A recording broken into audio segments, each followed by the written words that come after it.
the one you don't want to go for, because it feels like it is more a meta to just go straight up for it. But how does that impact your skill build? Max out Dispersion, we've seen that happen. Going Blade Bell on Spectre? Yeah, Blade Bell with good. the Max Dispersion skill build. Yeah, that's the one. Yeah. I mean, it definitely helps you farm there, because Ahri is going to go down. Yeah, probably expecting maybe they've already spread out into other directions, but... Is he going down? I don't know. He's not going down, actually. On the edges of that tier 2 tower, and there we go. All right, he sacrificed himself. That's a lot of assists. Sure is. But yeah, you definitely want to go Blade Bell on Spectre in most of the games, just in general, because it's a very powerful item, and it works really well with Dispersion, and it can be used as a farming tool. Spectre doesn't have a lot of ways to farm quick, so you kind of rely on just Dispersion plus Blade Bell return damage to get you a lot of that CS in the early game. And he's even going for a smaller transition item too, and getting the urn into the Blade Bell. That definitely does work out. Plus, we have already 4 kills in this game too. Started off with a real blitz between the two teams. We've got the Earth Spirit versus the Brile Puck in the mid lane. We've seen Earth Spirits have a great time in the laning stage, even despite whatever they're matched up against. And of course, Puck, you know, Phase Shift is a very powerful tool against dodging some of those abilities that he has. So it's more about just right-click trading, making sure they get as much farm as they can, doing the early rotations with another having the coil, the other just having a very powerful level 6, level 7 rotation. The side lanes, it just feels like this might be pretty much of a farm fest, at least in top, not bottom necessarily, as we saw FNG already drop low. Because, you know, it's Lifestealer versus Wraith King in the top lane. How often do you see a 3 Wraith King just battle it out with an Ancient Apparition against your opponents? Yeah, this is usually a lane you see in the safe lane, right? Yeah. But it's making an appearance in the off lane here, and I'm very curious to see how, more than anything, just how this Wraith King does. If you look at last game, there's like no way in my eyes that you're winning this game if Noticed doesn't have the type of performance that he had on the Spearbreaker. Will he be able to replicate that on a hero like Wraith King? We all know Spearbreaker's meta and how powerful this hero is, but what we don't know as much of is Wraith King offlane very powerful? What is his job in this particular game? Oh, like they like to say, 17% luck, 17% skill. 100% concentration of will, or? Yeah, power of will, but Wraith King is just, you know, Q stun. Q stun. They're chasing Sayush down in the top lane for a potential kill for TSM. One more hit's gonna deal and seal the deal, let's put it that way, as Sayush will drop the Tomato. They were also battling in the bot lane, dropping Heritage low. Kasane with that bear and Ahri on the Tusk, definitely making a lot of heavy lifting here. Punish that Spectre as early as they can, but TSM finding a kill into their top safe lane with the Slow and Dazzle. Lifestealer also playing another slow with the Ghoul Frenzy. It's just nice to have if you want to chase opponents. Definitely is. One of your farming tools as well, as it does give you quite a lot of bonus attack speed there. That too. On this lane, on bot lane, this isn't your strongest lane ever. So TSM, they're definitely in a spot drafting-wise where they should be ahead from the laning stage, and they should translate that into getting a very big gold lead and probably having to close this game out before it gets into those ultra late game situations. So everything's going pretty much as planned. But if you start to get more farm on the Spectre and this Wraith King, that's when things might get a bit more difficult. Old Tomato. Yeah, just getting interested there with that Poison Nova already applied on Wraith King. Just wants to keep refreshing that tick. But I'm not really going to be doing that much work here. The CS department, at least, in the top lane, tied 17-16. Well, tied and tied. Very close to each other with a 1 CS difference. Squadix and Brile also very even in mid, despite a lot of red colors in the top 10. TSM having the majority right now as Spectre CS. Not exactly the highest, but maybe even a potential kill. Kasane is down to 100 HP in the bottom lane. Spectre going all the way under, diving under the tower and getting a kill on Kasane. That's a resummon kill too. That is massive. That too. Like, he has no bear for 40 seconds here. So for the next about minute here, your Spectre's just going to free farm. And we talked about how this bot lane was hard. All of that pressure has just been alleviated for the most part here. Is most likely the next couple waves for Heritage are just going to be completely free for him. And I also think, if I saw that correct, Ahri probably killed Kasane by casting Ice Shards into the Dispersion on Heritage when Kasane was already in a safe distance but barely had any HP. So that could have happened. However, Whitemon's already dropped in the top lane, so VP getting something for themselves as well. They're up to 4 kills now.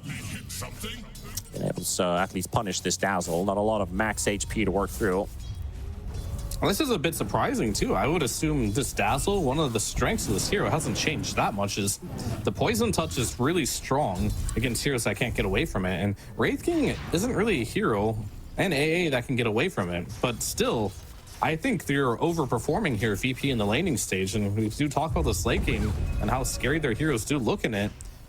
That has to be a bit concerning here for TSM. A lot of game to be played still, but very impressed here how they have stabilized the lanes that they probably should be doing worse there for VP.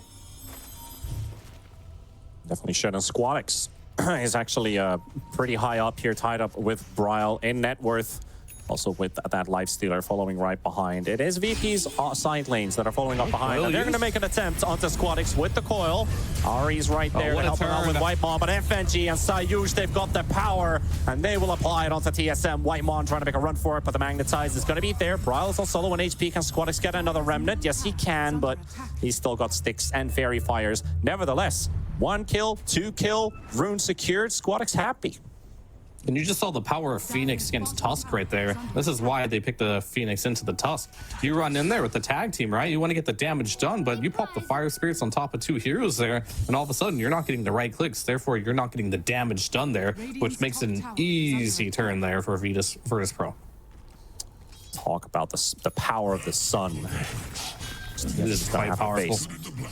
It definitely is very powerful. More powerful than ice shards, one would say. Yeah, melting through the ice. Good old virtus.pro.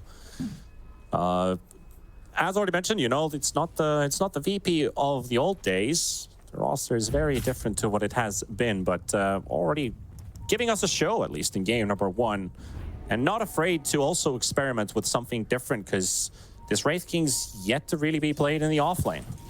So also some confidence coming out of their drafting. Wraith King has a full 8 picks so far with a 62% win rate. It has how many of those are in the offlane? Those are actually, there is actually 4 offlane picks. So it is shared. But there is something happening bottom lane. Oh, that is a Phoenix, and this, particularly the Sun being targeted. It doesn't get popped by the coil. Kasane is the one to die first, and now Bryle just might be a secondary target. Does get the coil out just in time, and there's the Magnetize with a powerful kick to the face. Squadix with a double, Squadix with a triple. Now, Kiritich, I want a peace of mind of that as well. 3 kills with the Sun surviving. FNG doesn't even get killed. This is really concerning here. Like, FNG was 1 hit from dead. The bear was chasing him. The bear is about to get that last swipe to kill him, and then boom, out of nowhere, Squadix just smashes a rock on Kasane's real hero and ends up killing him. TSM's gonna have to find some answers around this, because that was Puck basically dying on his first proper rotation, trying to help out his buddies, but not really succeeding. And we know how games can go if this Puck ends up dying once, twice, 3 times and doesn't score any kills. TSM's going to be in a lot of trouble. How do you get back in with this Lone Druid? He needs time to farm. The Lifestealer needs time to farm. And you don't have a mid laner to play around with, basically, because you're so far behind that the virtus.pro is just going to walk away with it. But they're going to make something happen onto Kiritich here. Shadow Step onto Kasane. Drop down to half HP as well. He might just die here. He's going to pop the true form. He does get a bit of healing out of that, and FNG will be punished. Sayush also on the runaway from Ari. And Squadix, he's the hunter in the night. The invisible Earth Spirit shows up out of nowhere, Magnetize onto Whitemon and the bear. Gonna get rooted up by the bear at the same time. Kasane gonna be walking back in. Uh-oh. Schooled by TSM by the looks of it. He thought he had the upper hand, but no. It was TSM's. Maybe he didn't realize there's a diffusal blade online as he walked in there and got swiped by the bear a few times and just had no mana. So he couldn't really escape from that situation there. Rooted up, slowed up, surrounded by enemies. A rough life there. And I just want to make a little more notes on this AA and the impact it will have if it gets level 6. Only level 5 right now, but heroes like Lone Druid, and I talked about Lifestealer hating to play versus AA, but Lone Druid does too. Because you Ice Blast the real hero, he all of a sudden can be focused down and will not be getting the heal from the Spirit Bear. FNG fighting it out with Whitemon here. I want to stay all the way to the end with that battle. Sayush and Squadix. Squadix, he's got his blade mail by the looks of it coming on the courier. He's got the recipe on the way. And a battle for the 10-minute rune. Bryle will secure the DD. They spot the Earth Spirit, but Whitemon going to be targeted by Karatage. Forces out the early shallow grave. Well, not early. He's about to die, and he will. As Ari and Bryle are going to have to retreat on their side of the map. VP get themselves a kill despite losing out on the action rune. But Bryle can't really use it right now. It's going to have to make a move happen with Ari. And AA could be a good target to use it on. Coil is ready. Squadix is farming in the jungle right now. Bryle trying to get close. Ari still scouting out, but no, he's not going to dive. Yeah, I think you chill here. Maybe get a little bit of damage with DD onto the tower. But other than that, that's just going to be your DD rune there, hoping to get a bit more. I'm sure they were, but that's all they're going to get for now. And notice in the meantime is also just pressuring top with F&G's rotation here, and little Skelly Bros are going to assist on this one. Kasane also applying pressure in the bot lane with that lone druid. It's only a 1v1, so he's got a happy lane for himself right now to try and get closer to the tier 1 tower.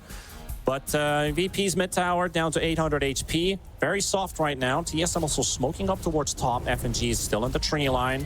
Throwing in some fire. Spotted. Does he get the channel? No, he won't. He won't make it out. Ari and Whitemon are here. Going to try again. He's dead. But bottom lane here, you got Earth Spirit and AA going here. AA ult is online. That rotation is coming in from TSM. They can't quite get the Kasane though. They got an eye on him, but also same thing for Karatage. Whitemon with a slow on the blood grenade. AA blast to connect onto Kasane, and that is him gone. Ari, Whitemon trying to make a run for it. Sayush and Karatage on the chase. Snowball trying to get away from the rest of VP. Squadix with the slow. So Tusk is also going to drop, and VP successful with it, and that is a much needed double for Karatage. He's up 5-0-4 on this Spectre in the early game. Yeah, it's a bit ridiculous. His net worth wouldn't be what it is right now if he didn't get these kills. So yeah, I think that's a little bit concerning if you're a TSM fan here. This Spectre hero, we've seen him time and time again in the late game. This hero's ridiculous. Now with his, oh, they're gonna kill Noticed once here, potentially. Does have reincarnation. Well, he doesn't have it skilled yet. Now he's going for it.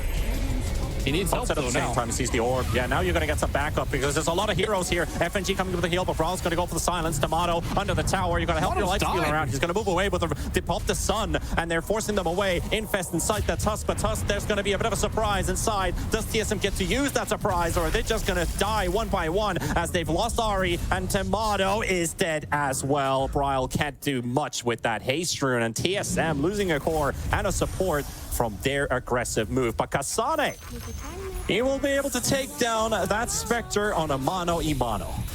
Yeah, Spectre had the blade mill coming out on the courier. Doesn't quite reach him there, so kind of made him just easy pickings there. This is one of Lone Druid's scariest timings. Once he finishes up this diffusal blade, he becomes very, very powerful as he can just chase you down on the map. Even has the treads finished as well. So Kasane still off to a great start here, but your only concern is still going to be that this is not going to be an immortal life series we just saw in that last fight there. That was without Ice Blast. Same thing with Kasane bottom. If Ice Blast ever hits on either of these heroes, they become very burstable. So it's going to be a game about potentially sniping this AA before you can do anything, because I think this hero is going to be key for this game for virtus.pro. If AA gets Ice Blast off, then you're probably dying. If you can manage to avoid the Ice Blast by killing him first or hope he just misses them, then you have a real chance in the fights. Last game we had a couple Midases coming in, and this time it looks like Sayush. Okay, we'll get back to that in a second. As Notice being dived under the tower. Brawl's also going to be here, but so is Spectre. Karatage wants to get a bit of damage out.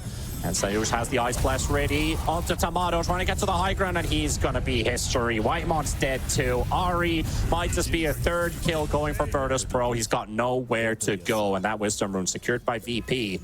And with all these kills going the way of virtus.pro, I mentioned Sayush is the one lining up the Midas. So that's going to be one happy AA if he can get that one done.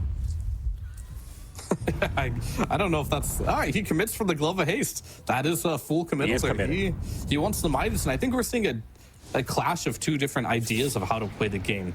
Right now, on the side of TSM, you look at kind of their heroes, their Lifestealer. He went for an Orb of Corrosion, early Armlet, has Dreams of like a Desolator. These are all early game type of items. Meanwhile, and then you look at their draft too, right? They've got a lot of heroes that apply a lot of early game pressure. And VP, they're like, nah, we're gonna chill. I'm gonna get Midas on every hero. We're gonna pick Phoenix and Spectre together. We're gonna have mediocre lanes.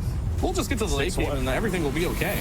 Yep, and every time you pop True Form, delete it. Back to the graveyard, Kasane. This is shaping out to be a very sad day for North America here, as we already lost the first series. Well, it is starting to look like that. We've lost game number 1 here against virtus.pro, and game number 2, it's looking hard. And it's not, sure, it's only a 1k gold lead, but from my perspective, just how the heroes match up into the scaling department, it looks very difficult for TSM. They're gonna have to find a way to bring back the morale, rally the troops here, and find a play on the map, honestly. And they're sticking around bottom lane. They want to go at Kasane yet again. If he resummons his bear here and dies, it's gonna be rough. It's definitely gonna be real rough. But he's wise. He's wise and playing it safe for the time being. Maybe they can get a bit of a wraparound from the high ground. Panda, I think he might be dead. It looks like it. Ice Blast is going to be there, and he is dead once again, and so is his bear by the time he respawns.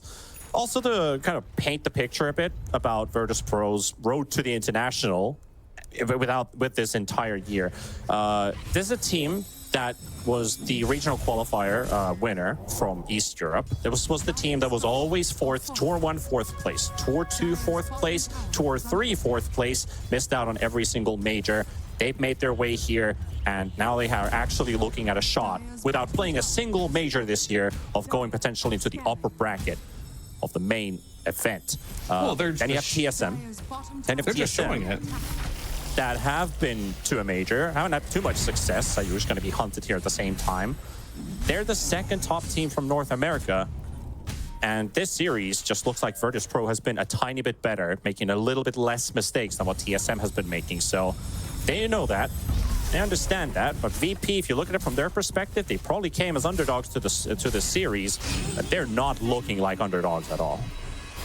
So what you're saying here is they will get a much-needed kill.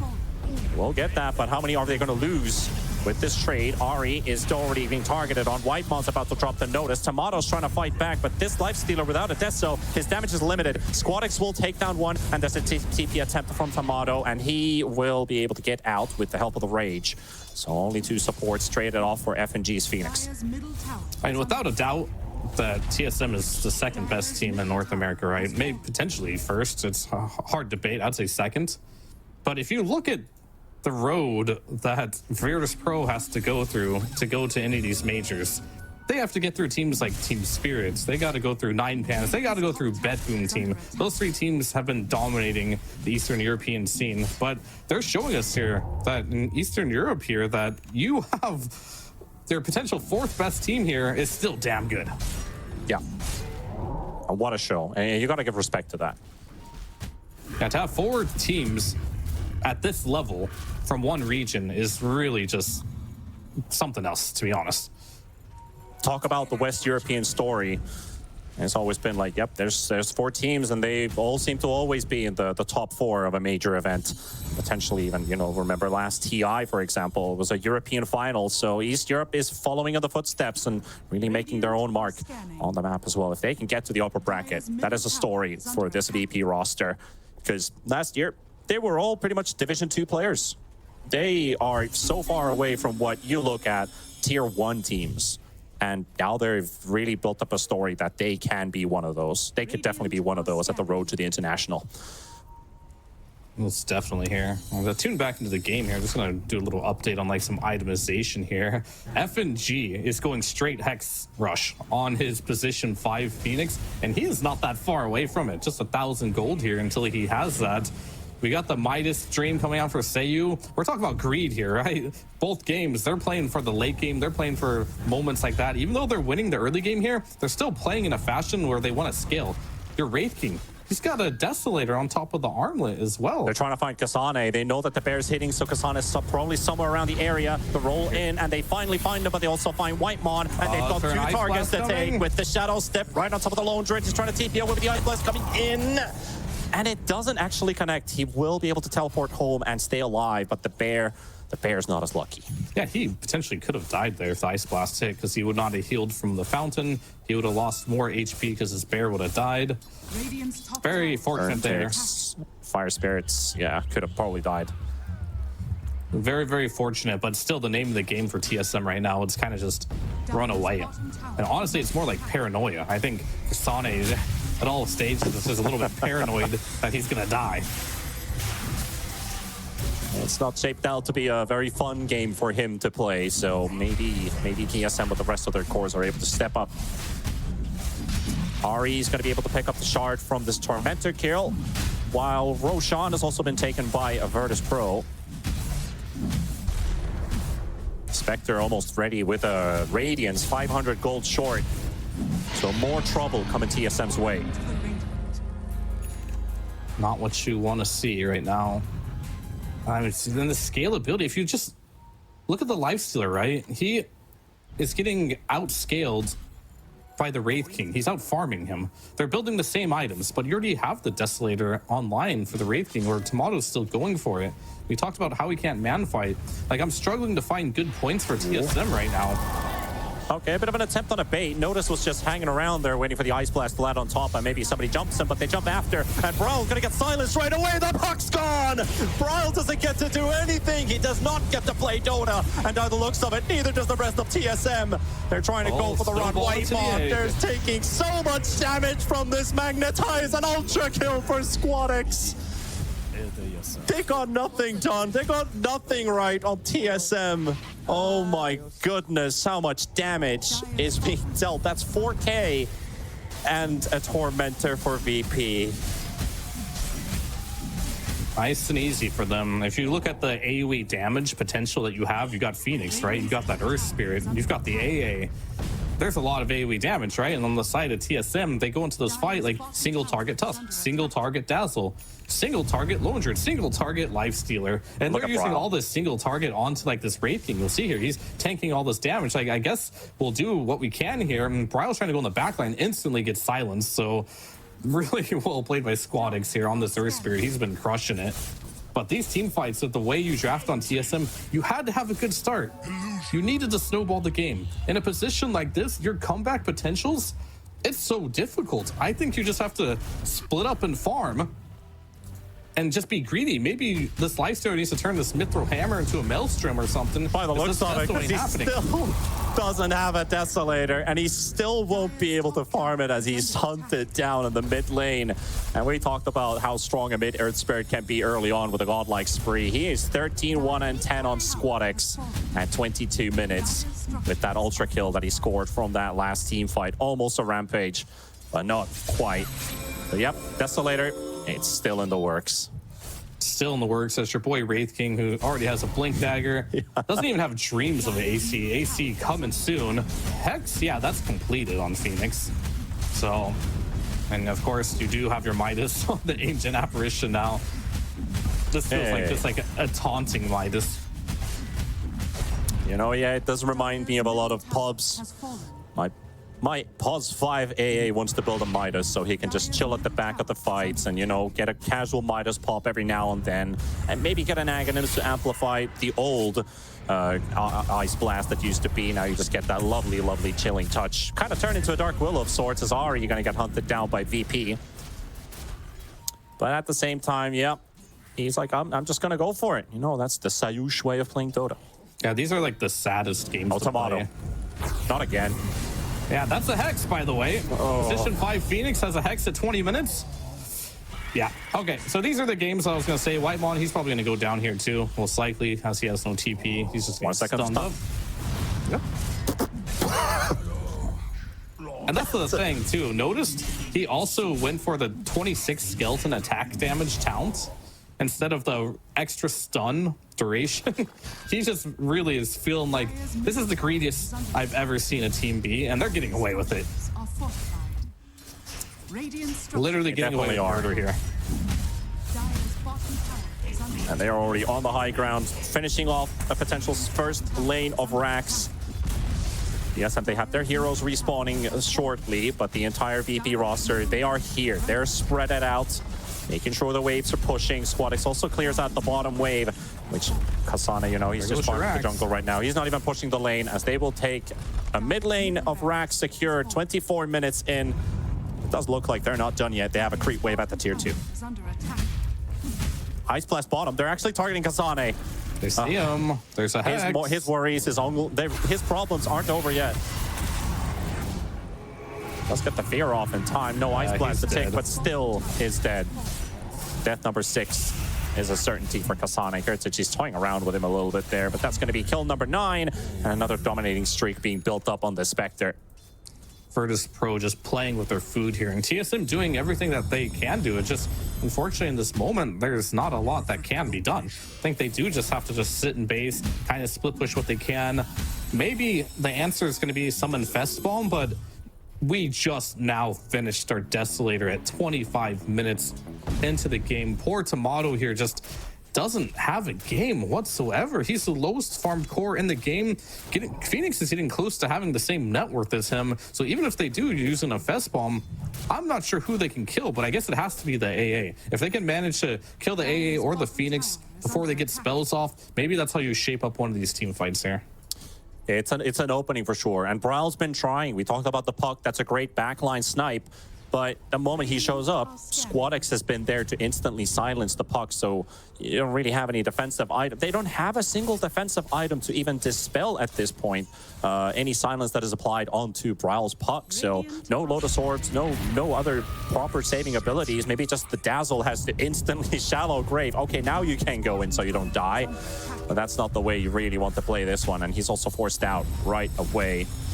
So at this current pace, Virtus.pro is Virtus.ploing TSM. They are. Maybe they can hope for Notice to actually accidentally double-click his ultimate and kill himself here. So that will give him an avenue of maybe taking this fight here. Other than that, maybe we see a fight from TSM after all. Infest Bomb is applied for the puck, so let's see if he can get to the back line and do some damage. Melee's already down. Sayush is there. FNG's right there, but they read. The Hex is onto the puck already. It's surprise. It's lost. The silence is there, and the target is Ari. Tusk is going to go down, and the puck's about to fall as well. Squadex with the roll and trying to get the connection there. Magnetized right on top of the puck, and he's still going. He's going to go all the way, and he's going to score a home run by the looks of it. Prowl still going to get away with the Magnetize, and finally, this Shaker. Shaker, well, I mean, the Earth Spirit is definitely shaking the ground here, forcing Brawl away. And that was like the scariest Uber ride of Tomato's life there, just the entire time just sitting in the puck. Like, I hope you got this, Brawl, because I don't want to come out of this infest whatsoever. This fight does not look good. And he continues to stay inside the puck here. They're looking for another play here. To see Kiritich in the top lane here. Are they going to chase him down? Can you even kill him if you make this play? We're about to find out. Well, an attempt is being made. We might, yeah. They found him. What can he do here? Manta Blade Mail, 1v2. And they're making it work. Notice is killing Whitemon at the same time. Kiritich is jumping back and forth. This version is hurting, and Tomato is dying, and Tomato is dead, and Brawl is dead. He just 1v2'd them, and Ari does the cheap shot to secure the kill. But holy, this man, he just 1v2'd them as a Spectre. At 28 minutes, they were the ones to initiate on him. And GG's called out. I'm sorry to say, Fear, but it is East Europe 2, North America 0, 2 times in a row today. What can you do? The better team has won today. It is what it is. I'm a big fan of competitive Dota, and this, I mean, it wasn't very competitive, honestly, this game, but however, the teams and